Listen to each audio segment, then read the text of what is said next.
We wanted our next guest to stop by in person since he's just down the road here in Palos Verdes, California, just down the road from us. But he's not flying on a crow, and we didn't have a helicopter to get him here on time because it ain't easy. When you're in the Big Ten here in Southern California, the head coach of men's basketball at the University of Michigan, Dusty May, here on the Rich Eisen Show. How are you, Coach? Good to see you. It's great to see you, Rich. Like you said, we're out here welcoming in the 4 new members of the Big Ten. Is that what Is that what this is about right now? Is that what's happening? That's what the intent was. It's flew in several other directions now with the landscaping of college athletics changing by day, it seems.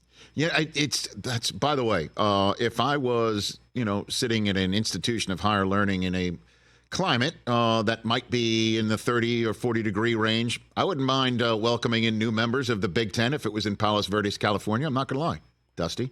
It's not a bad way to do it. I think it's much warmer in Michigan this week, coincidentally. Oh, how about that? Okay, very good. So, by the way, great to see you in Mays. It's very becoming. I like it. It feels right. So, was John Beilein a crucial part of the recruitment of you, Dusty? I wouldn't say he was crucial in the recruitment. He was obviously crucial because of the program that he helped building and the vision and the success that they had. But yeah, when I went to Fort Lauderdale to meet with Ward, he was there and we spoke for probably 30 minutes. And it was just a great reassurance of everything's in place to be successful and to be able to do it year in, year out. So obviously he's a legend in our game, a Hall of Famer, and someone that's done a lot for our sport. So it was nice just for him to kind of stamp the whole thing. Yes, it's certainly. And for, a lot of us in the alumni fan base, just hearing his involvement because of what he was able to achieve in his tenure as at the head of the program was great to hear. What, if you don't mind me prying, that you're willing to share of what you needed to hear in that conversation to feel confident to take the gig? Well, obviously, like all of us, we get a lot of our news from Twitter or from X, whatever you want to call it now, social media outlets. And so you've heard all these things with the mission standards and NIL, and they just weren't, there was a little bit of validity to a few of them, but for the most part, it was just, rumors and hearsay, and just wanted to make sure that you could attract quality people, high achievers, and Coach Beilein assured me that there weren't many roadblocks to his success. And in terms of NIL, because that really wasn't part of his world when he was there at Michigan, what role does name, image, and likeness, and whatever the current setup is that might be changing in short order anyway, what is the necessities for being successful on that front? Well, we all have to have collectives that are actively involved in raising capital, helping our players secure advertising deals and car dealerships and whatnot. And so they're a big part of our success. And we look at it as we have to work together. There has to be some form of a partnership because without NIL, I don't think any of the Power 5 schools will be able to maintain success. And it's just so fluid right now where you're always trying to figure out ways to help your players, because without that help, it's going to be very, very difficult to recruit. And of course, you've got, 6 transfers coming in, including some that you're quite familiar with because you coached them at Florida Atlantic. If you don't mind walking me through that process to build your roster out for next year, with you taking the gig somewhat, I would think, late in the game.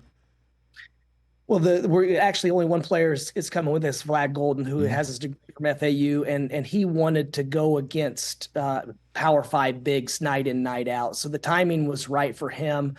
And he's also kind of a unicorn where he's 7'1". He loves to screen. He enjoys passing. He's an unbelievable teammate. So when you start with that foundational piece, it's easy to recruit too, because it's not as if when he's not getting the ball, he's complaining. He probably should complain a little bit more to his coach that he doesn't get as many touches as he should with his percentages. But that was a great starting point for us because of how much he impacts winning. And when you look at his metrics, I mean, he was as impactful as probably any big guy in the country last year. And then you factor in what he does intangibly with his physicality and his ability to make his teammates better. We just thought he was crucial for our first year success. How does one someone monitor the transfer portal. By the way, I know and having that open during the men's basketball tournament is just I can't grasp it. I mean, what is that like for you? It's tough, and unfortunately, our staffs have grown. So we look at it as our support staff and assistant coaches. They're filtering the information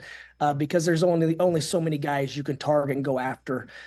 So we rely on it, and it's worked out where most of the guys that we've recruited and signed, we have, I guess, history with them, or at least some relationship background. And so when you have that information from maybe the summer circuit, or their coaches, if you know who they are as people, then it makes it easier who to target. And we feel great about the character and the guys we brought in because we were familiar with each and every one of them. My favorite transfer is Roddy Gale. You want to take a guess why he's my favorite transfer, Coach? You want to guess? Yeah, because he left the school down south. Oh.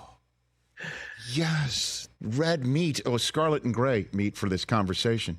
But by the way, you can say the words Ohio State. They have the problem with us. You know what I'm saying? Don't. Noted. I'm just honest. I'm here to help because they can't even spell out the letter M.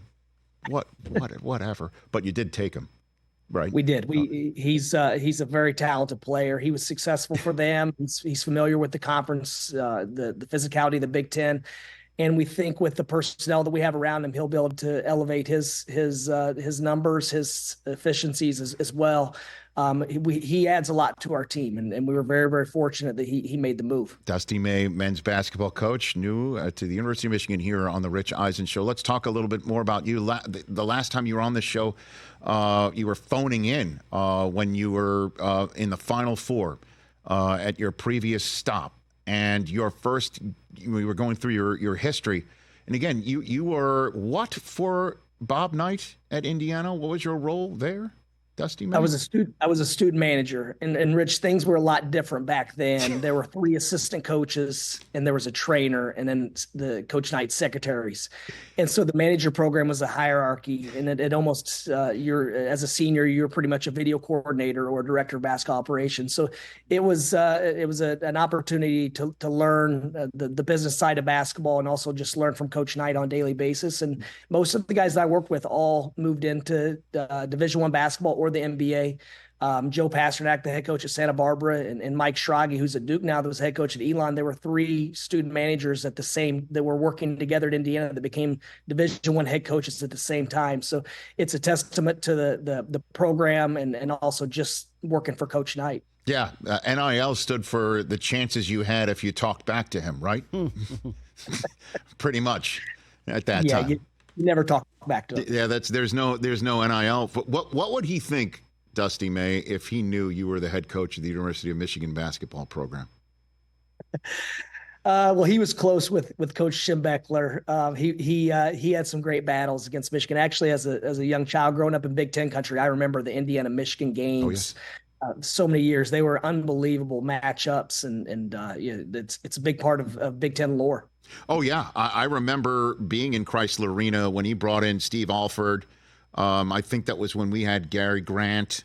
Antoine Joubert was another great player. And then Frieder was beginning to build the team that wound up being in Steve Fisher's hands for the 89 championship run. And I just remember when Bob Knight came into Chrysler Arena, that was an absolute gym. I mean, it was a cauldron on those games when I was a student there, not an athlete, but I just remember them.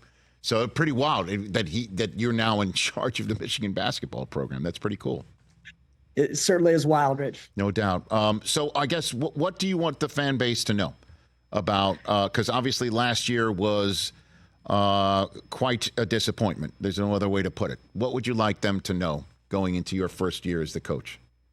That Michigan is going to put a product on the court. Michigan basketball is going to put a product on the court that the Michigan alumni base, Michigan fans are going to enjoy rooting for, that they're going to, I guess, take pride in how they're represented.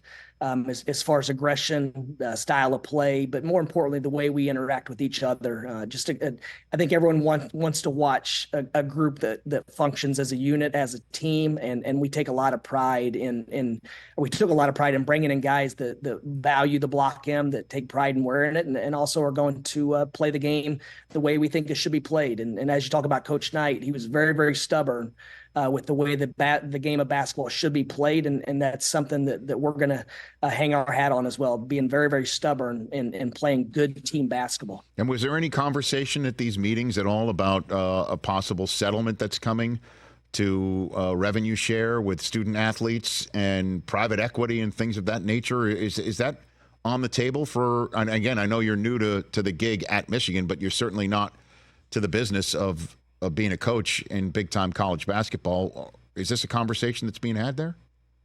There wasn't a lot of conversations on the private equity side. Obviously, the settlement has been at the forefront of conversations for the last couple of weeks. I think everyone within NCAA basketball assumes that something will be resolved sooner than later.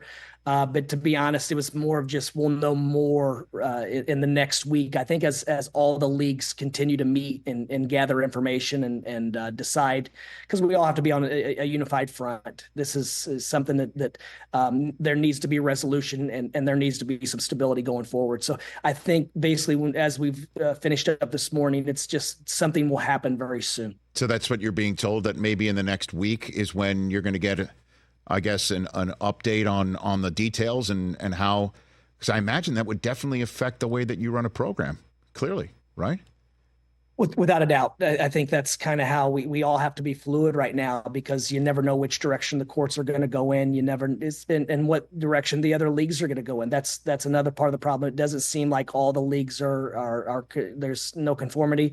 And so, yeah, we have to stay liquid as a group, as a coach, because it could look a lot different in a week. It could look a lot different in a month, and then it could be completely turned upside down in a year. So it's part of the landscape. But at the end of the day, there's more people than ever watching Big Ten basketball in the seats on TV. So it's a great time to be a part of this league, especially with the expansion. We're excited about it. Well, congratulations on the gig. And like I said, take as many Ohio State kids as you want. Feel free to say the name. Don't worry about it. You know what I mean? Don't worry about it. And I look forward to you getting the W's that you want, Coach. Well, Rich, we'll see you in L.A. on the USC UCLA trip this January, February. You can count on that, sir. Count on that. Good to chat with you. Last time I saw you, I was running to make a plane. So I appreciate having more time with you. You're still very fleet-footed, Rich. You said the athletic part in college. By the way, did you hear that? I'm fleet-footed. He saw my quick. By the way, excuse me. Men stick together. This is a man who knows what high-profile athletes look like. Okay, that's a fact. He understands what five-star athletes look like. Seriously, how quick was my first step away from that security area, Coach? Very elusive, very agile. Gone. And there were steps to negotiate, too. There's an escalator, moving steps. Rich, I got a question for Coach real quick. Sure. I ask all the Michigan Hoopers this. Okay. Coach, I'm just wondering, are you guys going to bring the baggy shorts back? Reminiscent of the Fab 5 days. I'm out of date on fashion, but apparently baggy, everything's coming back in. So I think the baggy shorts within the next couple of years will be in the maize and blue. Okay, there you go. I like that. Do you feel better for that? I do, man. Okay, could you imagine how much faster if I was dressed in that instead of a suit when he saw me leaving the security area? By him so fast, he wouldn't have seen you. See you. Speedy, elusive. Out the door. Coach, thanks for the time. Appreciate it. Thank you, guys. Appreciate it. You bet. That's Dusty May, head coach of Michigan basketball, joining us here. Catch the Rich Eisen Show every single day on the Roku channel, 12 to 3 Eastern, for free.